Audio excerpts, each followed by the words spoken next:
100% perfectly honest, and I might get backhanded by both of them sitting here, but I was preparing for a very long day today. From his midfield starting position, Tony Stewart methodically made his way to the front of the NASCAR Sprint Cup field. And with just 3 laps remaining, the Mobil 1 Code 3 Associates Chevrolet passed Juan Pablo Montoya in a gutsy move to the outside of the 1-mile concrete oval to win the FedEx 400 Benefiting Autism Speaks at Delaware's Dover Int'l Speedway Sunday. It literally was a mindset of trying to figure out in a lap whether it was worth risking losing second and finishing third to Jeff if I moved around to try to find a spot to win the race. And to me, that was worth the risk. So that's what NASCAR wants in this series. That's the scenario we chose. I wasn't gonna, it was worth the risk of either winning the race or falling back to third because we picked the wrong line but tried. So the last thing Steve said when we got ready to go to green, he said, use it up, which I'm sitting there as a car owner going, I got to pay for this. You can use it up all you want. I got to pay for this stuff at the end of the day.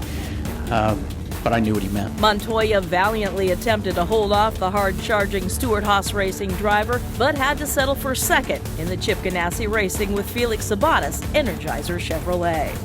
We came here, did a test before the race, and it was a lot cooler. So when we unloaded, we had to do quite a bit of work on the car. The struggle with loose all day, we really lose, and the longer we run, the worse it got.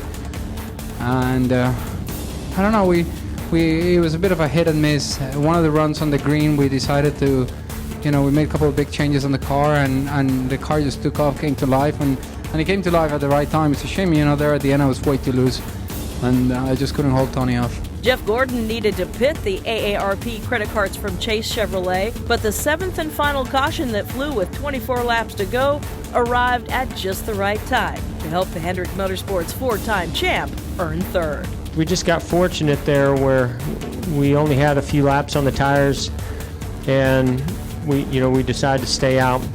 And I right away on the restart, I knew that clean air was making a huge difference. We were able to stay up there and went third or fourth, whatever it was, for that entire run. And we knew we needed the caution to come out. You hate to see it happen the way that it did, but it certainly paid off for us to be able to come in, get 4 tires, and have a good restart there to get third. Kyle Busch, first or second during most of the race, fell to 4th in the final tally, ahead of defending Sprint Cup champ Brad Keselowski, who finished 5th. Running around 15th all day, Clint Boyer pulled out a 6th-place result, while Saturday's nationwide winner Joey Logano raced to 7th, and last week's Coke 600 winner Kevin Harvick completed the top 8. Jimmy Johnson maintains his lead in the NASCAR Sprint Cup Championship standings despite being black flagged for a restart violation on the final caution. Carl Edwards retains second at 30 points back. Boyer again moves up a spot to third, passing Matt Kenseth, who blew an engine and is now 4th, 74 points behind. Harvick, who climbed up to 5th, is 74 back as well.